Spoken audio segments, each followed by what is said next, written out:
Does that link in with the 1 second decision? Yes. So the 1 second decision is I had to live through that 1 second decision several times during this race. So this race took me 100 and some hours. Okay. And this is what people don't get. For you to finish that race, even though I DNF'd, I still finished in the time. So there's a lot of pride in that. If you're 100 and some odd hours, let me use Hell Week. This is a perfect example. Hell Week's 130 hours. And 130 hours is a lot of seconds. A lot of fucking seconds. And if you lose, let's say you win every second but one, you lost.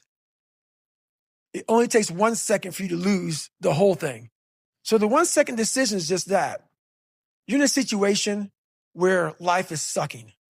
Let's say you're in extreme cold water and your life is flashing before your eyes. Every time that wave goes over your head, your thought process is, I got to get the fuck out of this water. And you're in Hell Week. And you're hour one of 130 fucking hours. It's all fun and games, okay? Because at the beginning of Hell Week, the guns are going off. It's like a pep rally. So you're fucking hyped up. And your boys are linked arms and you're getting sprayed. And it's like the fucking pep rally. The instructors are yelling at you. Bombs are going off. Concussion grenades. Blanks from N60s. Yeah, hoo-yah. Fuck yeah. Fuck yeah. Yeah, motherfucker. Yeah. But then what they do is they shut that shit off. They shut it off. All that hoo-yah, all that hype, it gets real quiet. And they march you out to that surf zone for something called surf torture. And it's that water, that Pacific Ocean is cold as shit. So no more pep rally. You're now in your head. You're linked arms with, your brothers beside you. You don't know if they're going to be there long or not. You don't care. You think about yourself. You lay back and that first wave hits you.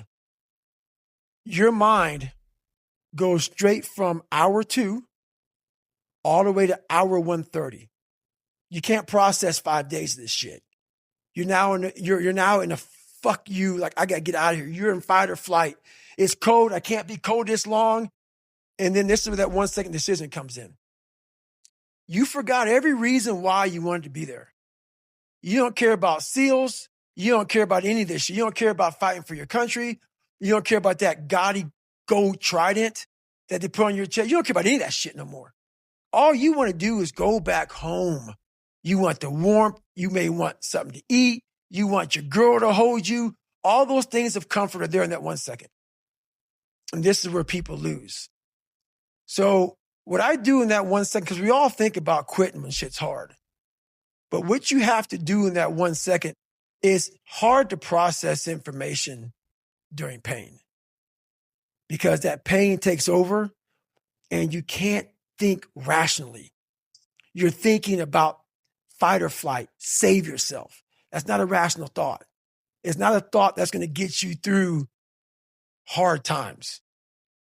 Most people fail that 1 second. So what happens, what I do in that 1 second, and there's a bigger process to all this, but in that 1 second, I physically stayed in that water. Because if I get out of the water, I quit. So I physically stay in the water, but mentally, I'm on the fucking beach with the fucking instructors. And the instructors, it's cold outside, so they got these parkas on. They got their cup of fucking Joe, and they're warm because they've already been through it. So now it's your turn to go through it. So mentally, I get back with them. I'm still in the water physically, but mentally, I'm back with them. I'm chilling. I got my parka on, and now I'm thinking logically because I'm warm now. Mentally, I'm warm. I've taken that 1 second. Let's not quit yet, Goggins. Let's fucking think about your options. Where are you going to end up if you quit this shit? Where are you going to go? What are you going to say to yourself? Because you know you're going to get warm. The second you get out of this water, you can take a shower and you could be warm. And in 5 days, you could be out. So I start thinking logically. I calm my brain down because your brain just wants to get the fuck out. Ring the bell, put your helmet down, get warm, and then you're really fucked. And these are the things you have to think about in the 1 second decision. So that's what that's all about. It's about gaining control of your mind, putting things back in the proper perspective, and then saying, I really do want to be here. And I'm going to have a bunch of these 1 seconds through this 130-hour journey. And I have to learn to control these, because if I fail one of these 1 seconds, I will not be a SEAL. I will not be a doctor. I will not be a lawyer. I will not be whatever the fuck it is. So that's how important that 1 second decision is. It's all about your mind takes control of you. You have to say, fuck you. I run this motherfucker. And that's what that's all about. Self forward to see what are the consequences of failing, what are the consequences of stopping, is about as powerful of a motivation strategy as I can think of, you know? Because what you're doing is you're trying to optimize right now to stop the discomfort. That's right. But what you're going to pay for that in is shame and guilt and regret long term. That's right. So what you need to be able to do is bundle all of that up that is as yet unfelt, but will last for way, way, way longer. You know, the future is much longer than now. That's right. The future is going to extend out up until the day that you die. And the now is just for now. And even 130 hours is just 130 hours. That's right. And you get to look back. And do you look back with pride and glory? Or do you look back with shame and guilt? That's it. That's the 1 second. You just summarized it right there. And most people fail those 1 seconds. And then that 1 second leads to 20 years, 30 years, 40 years of fuck. I have people who have been through training with me, Ranger School, SEAL training, Air Force training, and I get calls from them today, and they have great lives. And all they talk about is how they failed in that one moment. And they can't even enjoy their life now because they're now warm. They're now warm. There's no more suffering. There's no more suffering for me either. And we're in the same boat now. But you're suffering. So we're not suffering, but you're thinking about what you could have been. I am exactly what I should have been. And that's where people start to lose it. Because now I realize that in that 1 second. I go through all that. I know how it's going to feel because I failed so many times before. Failure is the ultimate thing, man. I failed so many times before. And that's why I don't look at failure anymore as failure.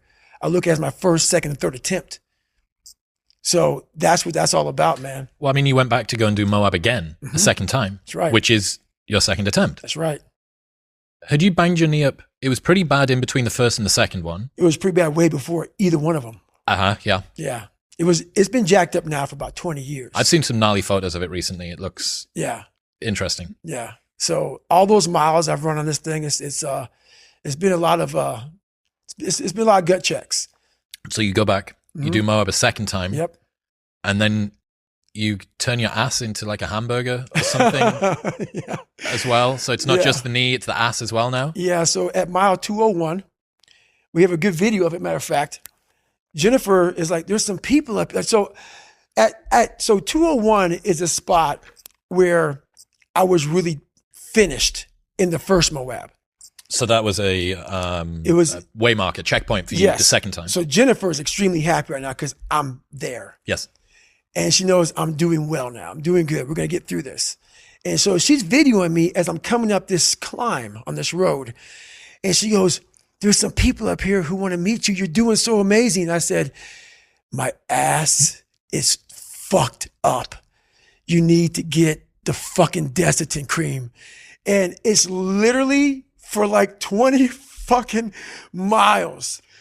That, like, people don't get it, man. When you get raw like that, bro,